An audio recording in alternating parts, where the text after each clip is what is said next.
Hi everyone, welcome to this lesson on And I Love Her in an arrangement by Pat Metheny. First, let's get the usual stuff out of the way. Only the first part will be released on YouTube. For full access, please head over to my brand new website or my trusty old Patreon page. Both platforms offer different perks at different pricing points, so there should be something for everyone. If you are looking for the tab and notation file, then do head over to my website, look up this song and click on the music notes icon next to the title. That way you'll get a discount on music notes even if you haven't signed up for my website yet. In my ongoing quest to find some easier songs to play, I bumped upon this Beatles classic arranged by Pat Metheny. The name Pat Metheny is rightly as intimidating as Tommy Emmanuel's name, but he obviously decided to let the song speak for itself here. The arrangement is, by all standards, very approachable.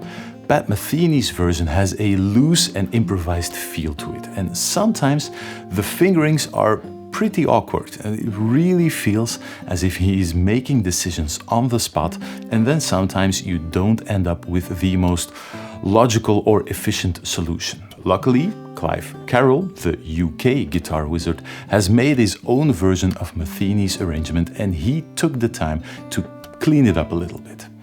Make sure to check out both versions. Metheny's version is played on a nylon string and Clive Carroll sticks to the steel string. Their approach is also different, with Pat Metheny sticking to a faster but quite rigid tempo, where Clive Carroll takes it a bit slower and plays around with the timing a bit more, slowing down, speeding up. Use these versions to fuel your inspiration and then take the arrangement in the direction you prefer. Okay, straight to playing, and the guitar is in standard tuning, no thumb pick, no flat pick, no capo, nothing, just plain fingers. Although Mr. Metheny and Mr. Clive Carroll are playing this tune with very long fingernails. I'm just using flesh fingertips as I always do, and this is going to force me into changing a few small things. Every time I do have to change something, I will tell you about it and tell you also the reason why I have to change this. That being said, let's dive straight into the intro. Here we go.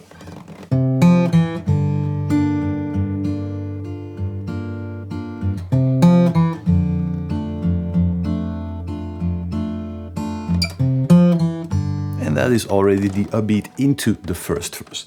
Only 2 chords, but we're already playing around with the dynamics quite a bit.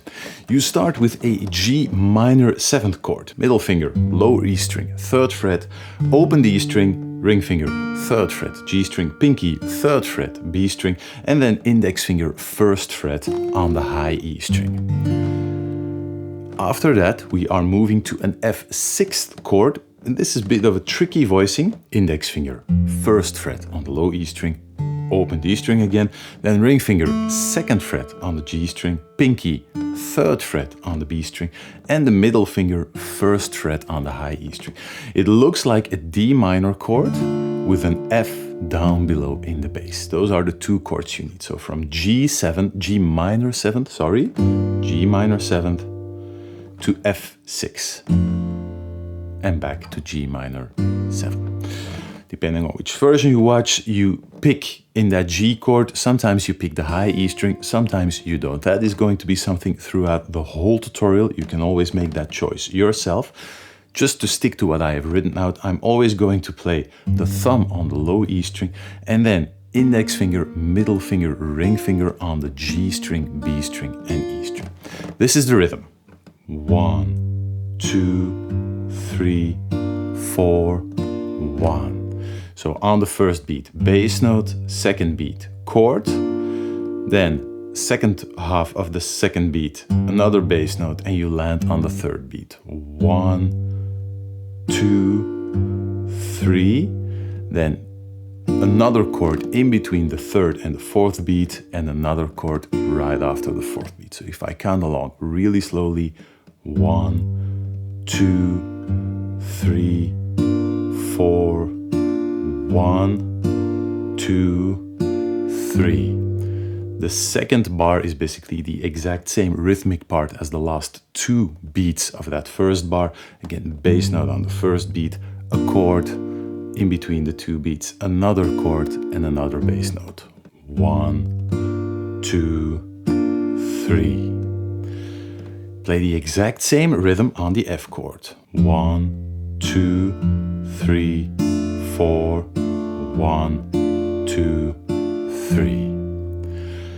And now all that we're left with is adding that small upbeat, that small melody in the bass. You start middle finger or ring finger, whatever you prefer, 3rd fret on the A string, to the 3rd fret on the D string, to the 2nd fret on the D string, to an open D string, and you plug that D string alongside that first bass note on the 3rd fret.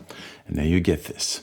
1, 2, 3, 4, 1, 2. And then you add the chord and you play the exact same part that I just explained. 1, 2, 3, 4, 1, 2, 3, 1. And you drop down to the 1st fret with the index finger, open the E string, and again the exact same rhythmic part. And that gives you the whole intro. Sounds like this. 1, 2, 3, 4, 1, 2, 3, 4, 1, 2, 3, 4, 1, 2, 3, 4, 1, 2, 3, 4, 1. Then you land on that last beat, you land in the first bar of the verse.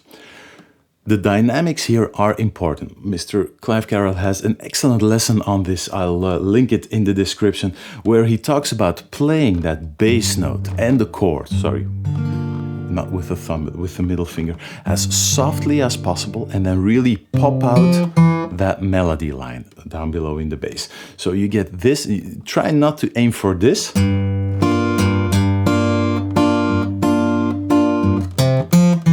Not try to get everything as loud as possible, but keep those chords and those bass tones soft, as softly as possible. And then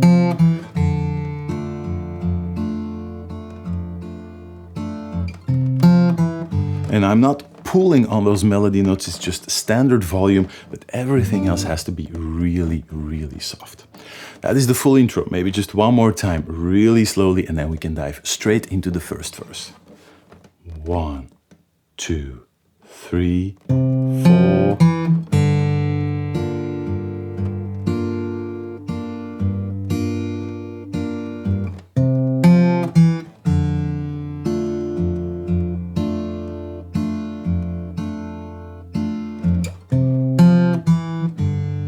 And then we dive into the first verse. As always, let me play through the first verse one time, and all the explanation follows on the other side.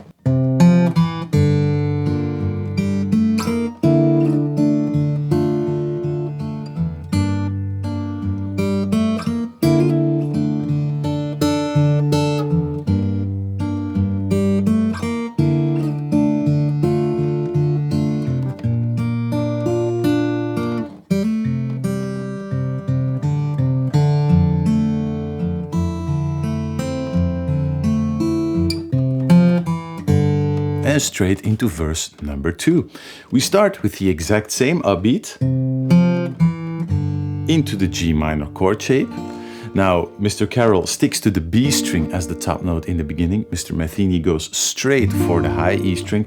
See what works best for you. I'm going to stick to a steady version, sticking to the B string in the first verse and heading for the high E string in the second verse. You can mix it up and see what works best for you. So, upbeat chord, exactly the same rhythm as in the intro. 1, 2, 3. So in between the second and third beat, another bass note. And then on the third beat, you let go of the ring finger, play an open G string, add the index finger to the second fret on the G string, ring finger, third fret on the G string, and then you jump up with the pinky to the 5th fret and you shift up the index finger to the 3rd fret. So if you put down that index finger, you just leave it on the string even after putting down the ring finger, and then you just shift up these two fingers, 3rd fret, 5th fret, before you play an open D string bass note. In time, sounds like this. 1, 2, 3, 4, 1. See, very efficient fingering. Just make sure that you play that melody line going up. Try to leave everything else ringing out as long as possible. 1, 2, 3, 4, 1. Sorry, that D string is together with the chord tones on top, right in front of the first beat. Together with the A beat.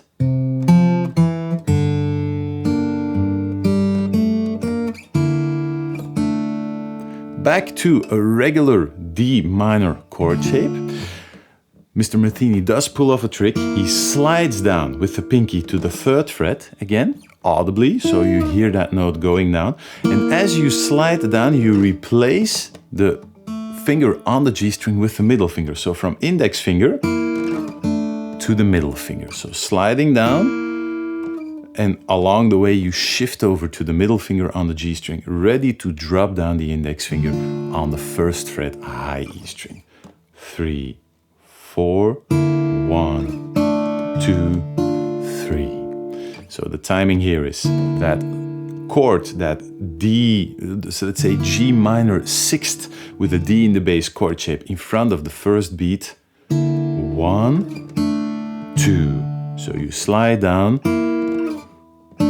pick the chord, bass note on the 2nd beat, and then the full D minor chord in between the 2nd and 3rd beat. 3 and 4 and 1 and 2 and 3 and 4.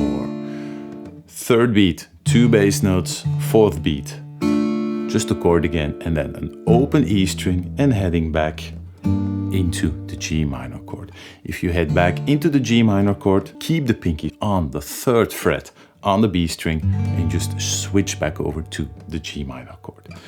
One more time, that D minor bar. 3 and 4 and 1 and 2 and 3 and 4 and 1. Again, middle finger, low E string, 3rd fret, exactly the same chord shape, and you pluck the low E string together with the G string and the B string.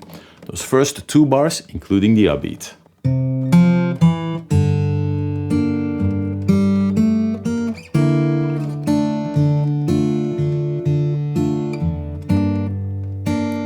Next bar is just chord tones with the bass note. Again, the chord. And then the same run up, open G string, 2nd fret, 3rd fret, again 2, the same G minor 6th chord shape. And now we're going to slide the pinky up and down, just 5th fret to the 6th fret, back to the 5th fret, from E to F natural and back to E.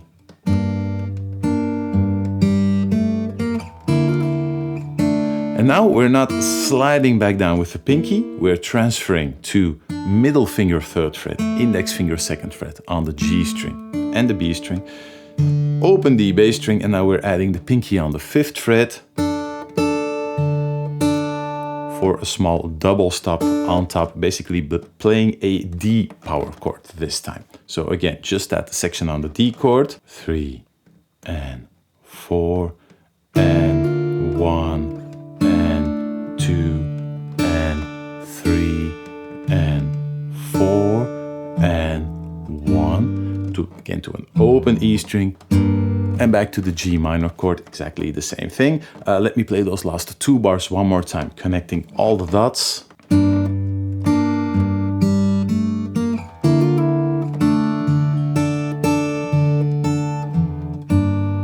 Normally I would now recap the first 4 bars, but the next 2 bars again are the exact same thing.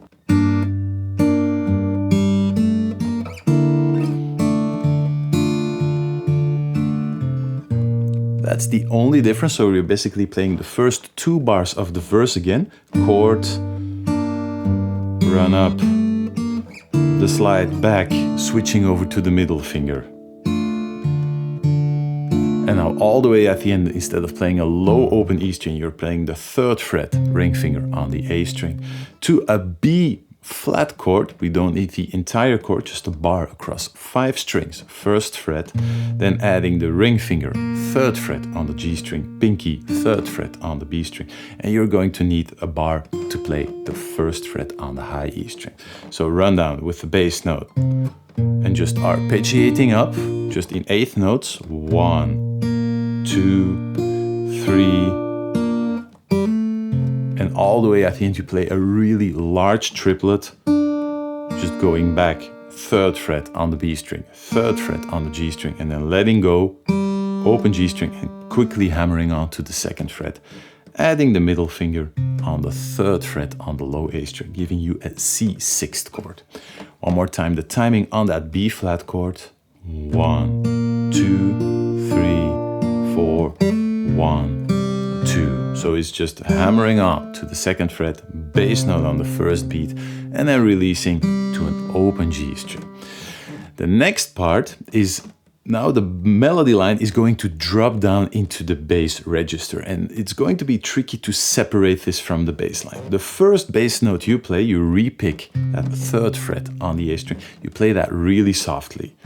And then the melody line is open D string, back to the 3rd fret on the A string, another open D string, then you add the index finger on the 1st fret and you play ring finger 2nd fret on the G string and middle finger 1st fret on the B string. We're going to get to that section in just a second, but separating that melody line in terms of volume is really important here. So you land on that C chord, 3, 4,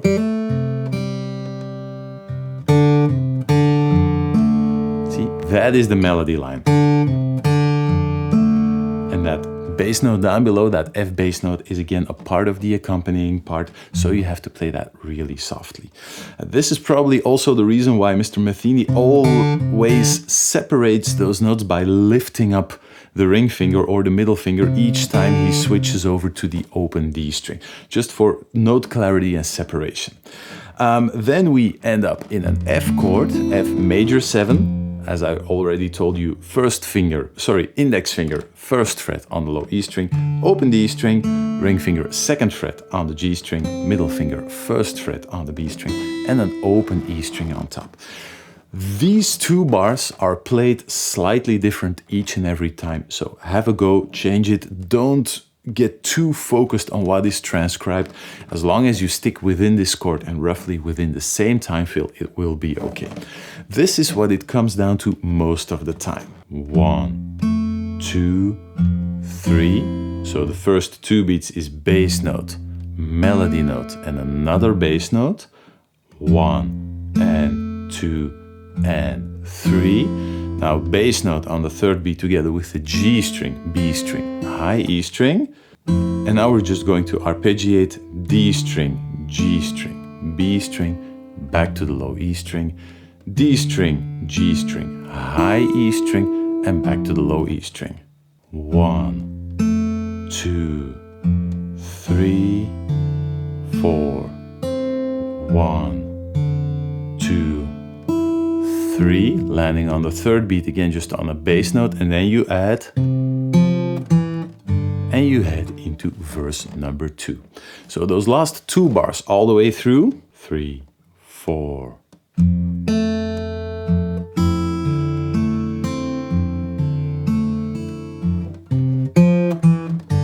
And into verse number 2. That was verse 1 in full. Let me play through the whole thing one more time, connecting all the dots. And the good news is you can play almost each and every verse now. After this, nothing but small variations, little extra chord tone left and right, but no major stuff, no sudden changes. It's all going to be based on what you just learned. So one more time, verse number 1.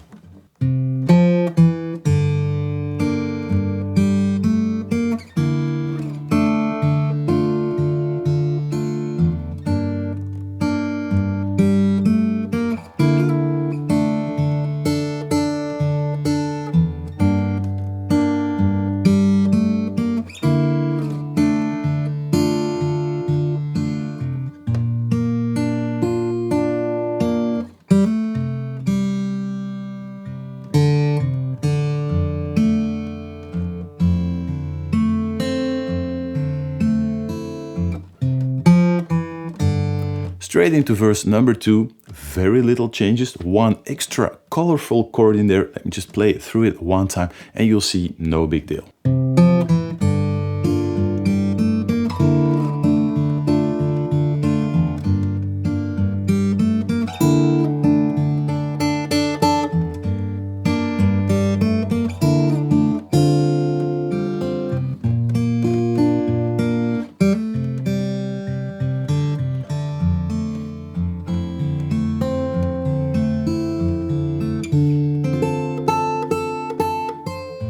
That is already the bridge, the only part left to learn before you can play the whole tune.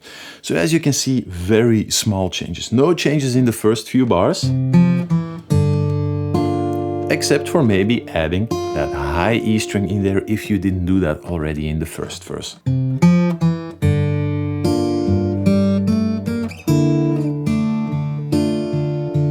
No changes in the second bar, and now in the third bar, I'm keeping the high E string on top there, index finger first fret, for a bit of a fuller chord as well.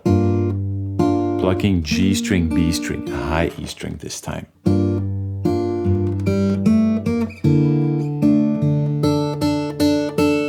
Very small variation, the exact same fingering, index finger, middle finger, pinky, second fret, third fret, fifth fret. Now we're just playing 1, 2, 3, 4. Just 4 times the exact same double stop, high E string and B string. Back to the G minor chord.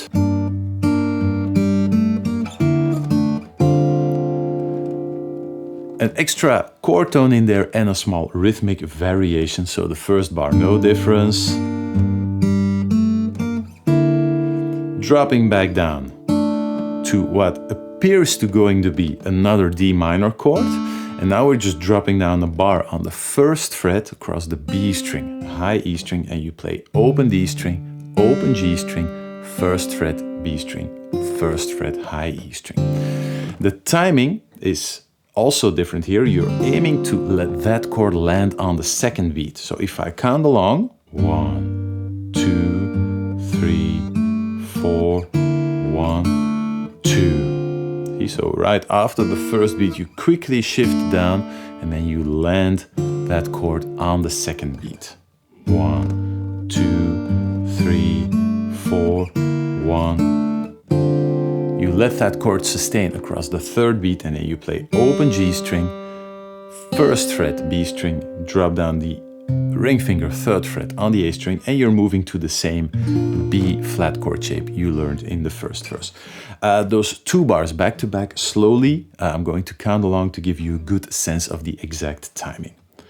1, 2, 3, 4, 1, 2, 3, 4, 1 to the B flat chord. We're playing a slightly different arpeggio now, but we're still just holding down the chord. A string. Arpeggiating now A string, G string, E string, B string, another bass note, repick, third fret on the G string, and then to second fret before switching to the C chord again. If I count along, 1, 2, 3, 4, 1, 2.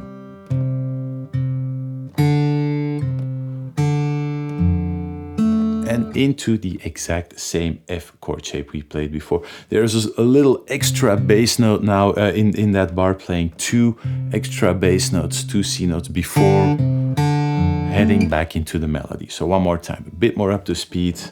1, 2, 3, 4, 1, 2, 3, 4, 1, 2. In the F chord, exactly the same arpeggio.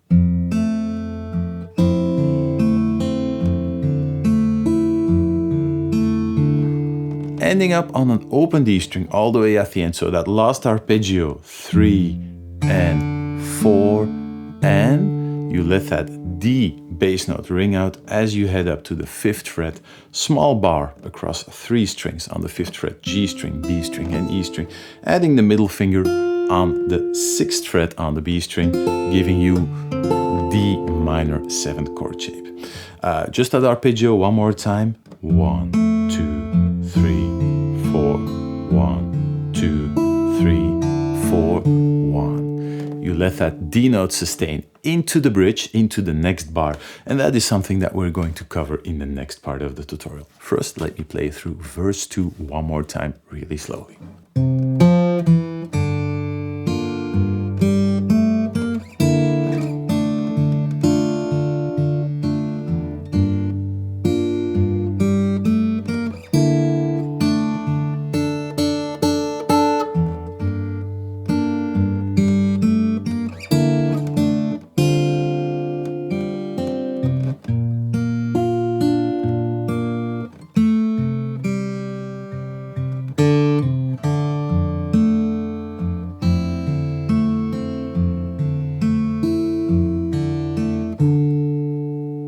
And the bridge is something that we're going to cover in part 2 of the tutorial. As always, take your time getting all of this into your fingers. The variations in the second verse, add them in or leave them out, whatever works for you. And I hope to see you again soon for part 2. Take care.